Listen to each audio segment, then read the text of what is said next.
They finally added a decent blueprint to the game. This is the Press F blueprint, and honestly, compared to like so many of the terrible blueprints that they've been adding to the game in recent months, this is actually pretty solid. I feel like it would have been a lot better if it was animated, like say if the blue was pulsing through the weapon, or if it had kind of like a lava-y effect to it. Maybe the blue could have been like a bit more vibrant as well, but I mean, overall, like, you know, compared to a lot of the terrible things that have been fed to us in the last couple months, I'll take it. The little game over etching in the side of the weapon is pretty cool too. And then when it comes to the weapon itself, like with the build, I mean, as you can see, like, this is me not trying to control the recoil by any means, so, I mean, yeah, after a couple of bullets, you'll already kind of be staring at the ceiling, so as long as you, like, try to control it a little bit, like, you know, it's alright. In terms of actually unlocking this thing, you know, rather than most of the events that they've had in the game where you just have to grind out a bunch of XP, this one is actually tied to challenges, which I've gone on record dozens of times at this point saying that this is my preferred way of them doing challenges in this game. I feel like the XP ones are just way too grindy and monotonous, and definitely kind of steers too much in the direction of the carrot on the stick live service mentality that I just cannot stand. But anyway, in order to unlock this one, you just need to get 10 operator kills, get 40 operator kills with a suppressed weapon and the hijacked IFF Shrobe, get 5 operator kills with an extreme magnification scope equipped on a sniper, get 5 operator double kills with a launcher,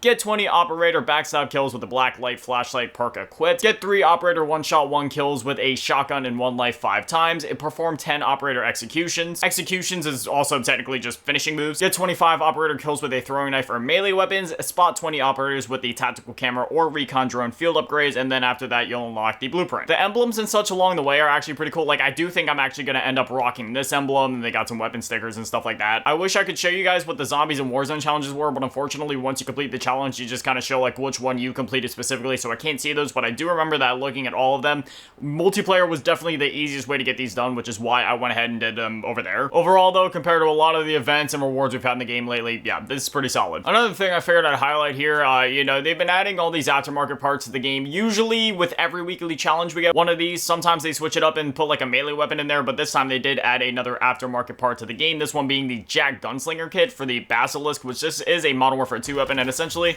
it just makes it so that the weapon fires a bit faster, you know, nothing else really. I mean, it's cool. Like, if you go ahead and take that off and then you compare it to the normal speed of, like, fire and stuff like that, like, yeah, obviously, it speeds up the fire rate quite a bit. I haven't actually gotten the chance to test this in-game yet, so, I mean, I guess we'll do that when we hop in. I also gotta change all my classes back. Everything's all out of whack, so I had to switch everything up in order to do that, event we were just talking about. Otherwise, they ended up adding Get Higher to the game, which is essentially, like, Get High, but it's, like, a new variation of it. And then they also have an individual Get Higher map. This is most definitely like the new shipment or meat or, you know, Das House type of map where it's just real small. It's an absolute slaughterhouse, but it's a lot of fun. Ever since they added that Get High mode to the game, I was hoping that they would actually go in and turn it into a 6v6 map, so I'm really glad that they did, because it's really good. There's actually a lot of fun gimmicks in the map too, like as you're playing, you know, certain parts of the environment will start to raise up or go down, and then when you get to like the center of the map, there's like this spike pit that opens and closes sporadically as you're trying to like cap objectives and stuff, which is really cool. Here's a loading screen, and yeah, I mean, it just looks so good. So here we are in the Get High map.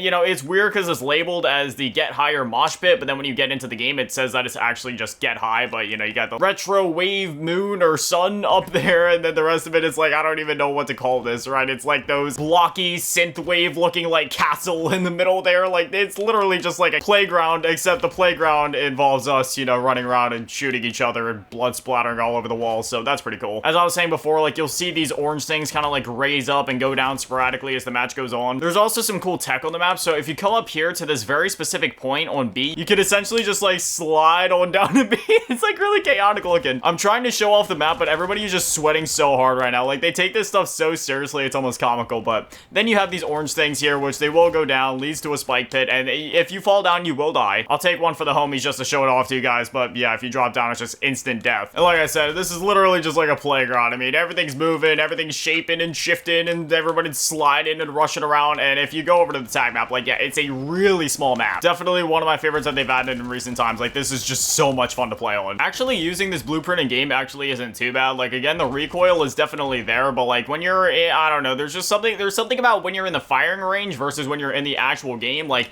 you notice the recoil a lot more in the firing range, but when you're actually like in battle, it's not that bad. For the most part, when it comes to recoil on weapons, I find that, you know, even if certain weapons do bounce a bit, it really just comes down to your ability to kind of balance that recoil and control it. I'm not gonna lie, I know I'm dying a lot right now, and that's because I'm trying to intentionally make SBMM put me into an easier lobby. Like, I'm not trying to reverse boost per se, but I'm literally just playing casually enough to where it'll adjust things, because people are just sweating so hard in this lobby, and I refuse to give into it. I'm not gonna jump around or bunny hop or slide. Like, it gets so draining playing every match like $1 million is on the line, so I'm just not gonna do it. Like, I'll play chill, I'll take a couple deaths. I mean, I'm trying, but, you know, not trying too hard. That's one thing I'll give XDefiant. You know, I haven't been playing that game a ton. Like, I'll dive in here and there, but I'm definitely not maining it like I am with Call of Duty. But the one thing I will say about that game is that it gives me that classic COD feeling in the way that, you know, there's almost like an element of surprise or wonder as to like how the next match is gonna go, right? Like when you dive in, it's like, all right, am I gonna get in with some sweats? Is it gonna be like a hardcore CDL type of match, or is this just gonna be some real chill, casual experience, you know, just kind of pairing up with people that are of equal or much lesser skill? I do believe that SBMM has a place in certain matchmaking algorithms, but I also believe that it should be up to the player as to whether or not they engage with said skill-based matchmaking. So for example, if you're really casual, then, you know, that's why games like Black Ops 1, for example, had the boot camp mode where when you're really low level, you could dive in. And I feel like that would be really beneficial for Call of Duty nowadays to have a lobby system, not only like that, but to also just have it like kind of split up, right? Where you have like the quick play mode where it's like, all right, like, and maybe they even label in the description, like, you could be paired up with, you know, the sweatiest of the sweatiest, or you could be paired up with, you know, Timmy No Thumbs. It really just depends on the luck of the draw. And then you just kind of dive in, and it's like that classic COD experience. And then maybe they could have something in between casual and ranked, where it's like, okay, SBMM is here, but it's also not exactly ranked play, so it's a little more competitive. Basically, like how the matchmaking is now in Call of Duty, just make it that in-between playlist, and then you have the ranked playlist, obviously, as usual. So you have the extremely casual entry-level stuff that is, you know, optional for those new players that want to get in and just kind of like for the first, maybe I'd say it's up to level 55, you could have those players in there. And then once they reach the prestiges, just like, you know, just kind of restrict their access to that just so the more hardcore players aren't allowed to ruin that experience for the newer players. And then have the casual, completely unranked, no SBMM, nothing like that, just have that one there. And then you could also have your usual SBMM playlist above that, you know, if we're going in terms of like from most casual to least casual. You have the initial playlist we discussed, and then up next, again, the one where it's just like no SBMM, you just go in, you really don't know what to expect, like how XDefiant is and like how Call of Duty used to be.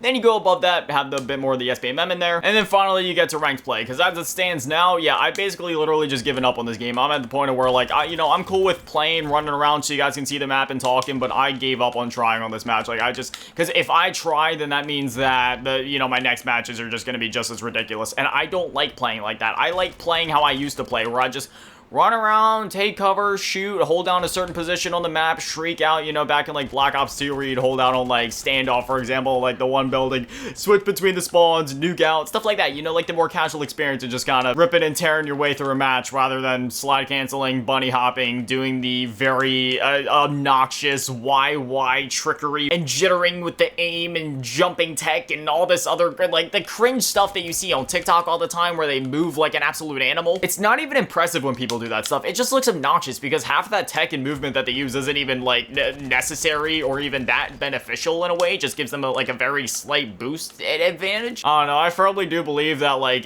streaming culture, TikTok, YouTube stuff like that, like not necessarily long form YouTube content, but rather like the YouTube shorts and TikTok side of things. I truly do believe that that side of big content creation has kind of ruined at least some part of casual gaming, because competitive gaming, you know, that's the competitive scene. They can do whatever they want. That is not my business, and simply I do not care. Competitive gaming has never really been my thing. Like, I don't pay attention to that scene in any of the games that I play or follow. 90% of my time in my free time is spent playing single player games or just more like casual online experiences like Call of Duty or GTA Online or Minecraft. But again, 90% of the time I'm usually just playing through single player games nowadays. Also, one quick thing worth noting is that even though Season 4 Reloaded came out 2 weeks ago at this point, the server issues that arose with that update are still in the game. So yeah, the servers are still completely busted, and as you can see, things are starting to lag, and it's still just as annoying and just as bad as it was. Some lobbies are worse than others. Some you can get through the game, and it's a playable experience for the most part, but then other ones are extremely jittery to a point where it's literally unplayable and can sometimes even crash your game, so, you know, that's a thing. It happened to me so much yesterday when I was trying to complete this event that I literally ended up rage quitting for like 15 minutes. Like, it's pretty bad. They did post up on Twitter saying that they're working on it, but still, the fact that this has been going on for 2 weeks and it's not fixed is just ridiculous, dude. Woo! There's a victory. No, but like I was saying before, you know, like, I feel like the separation between competitive gaming and casual gaming has just become non-existent because all the competitive folks have just kind of started to swarm into, like,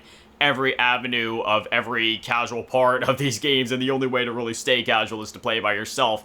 But even then, in games like Call of Duty, where there's like a bunch of SBMM, and this isn't just like a Call of Duty thing, this goes to like basically literally every game, even games like Fortnite, you know, where there's SBMM, it's just like, the better you try to get at the game, in a way you're kind of punished for it, but at the same time, like, SBMM is a very weird topic, because while SBMM on paper sounds fair, it also kind of ruins the experience because it leans into the competitive side of things, and then, I don't know, things just get really muddy in that territory. It's just, it's annoying. I just miss how things used to be. Just no SBMM, just let us all kill each other. It doesn't matter if there's some sheep thrown in with the wolves. The only way that the sheep can become the wolves is if they're just mutilated by the wolves for long enough to a point of where they have to become a wolf. That's how we got as good as we did back in the day, and that's why a lot of the OG COD players are so good as they are. Sometimes in order to get good, you gotta get mutilated. You know what I mean? I don't know, that's a whole rant, tangent, and conversation for another day. I don't really want to get into it right now, because I could go down a whole other rabbit hole that could be an entire video in itself, if not multiple videos in itself, honestly, just because how deep that topic can go. But anyways, yeah, that's kind of it at the moment. Another thing I forgot to highlight is they finally brought Havoc back to the game, which that mode is awesome, the one where you dive in, you have a bunch of crazy modifiers and stuff, but, otherwise, yeah, you know, a pretty solid event overall. Like I said, I'm really digging the reward that they gave us, you know, at least compared to a lot of the other rewards we'll be getting in the game. But even despite that, like, it is just a pretty solid reward overall. We also have this event still going on for another 13 days. We're gonna collect the DNA samples and stuff. It seemed to be kind of bugged, though, because I played zombies this morning, and I collected a lot of DNA, like, especially the pink and the third one, and then the final pink and green one. And for some reason it says 0 out of whatever, even though I know for a fact I collected literal hundreds of those DNA strands, because I made it all the way up to tier 3 and I killed hundreds of zombies, so yeah, I don't know, I think that's one of those things where I'm just not even going to worry about that until they fix that. It's really annoying that it's even bugged in the first place, but I mean, this whole game is just one big bug at this point. Otherwise, yeah, next week, I did end up completing all my weekly challenges, so I'm currently at 7 out of 8 on unlocking the Helical Reverb camo, which will finally be unlocking next week. In the menus, it looks pretty good, so we'll see how it looks in game. It looks pretty interesting. But anyway, as always, master shout out to the Patrons and channel members thinking on the low ball junior, make sure to think on the big ball junior, last game is animated the bitch shut on G2 run events on the G2. Thank you guys so much. You guys are literal legends. I love you. Thank you guys for watching. Have an amazing day. Stay beautiful. I love you all. Peace.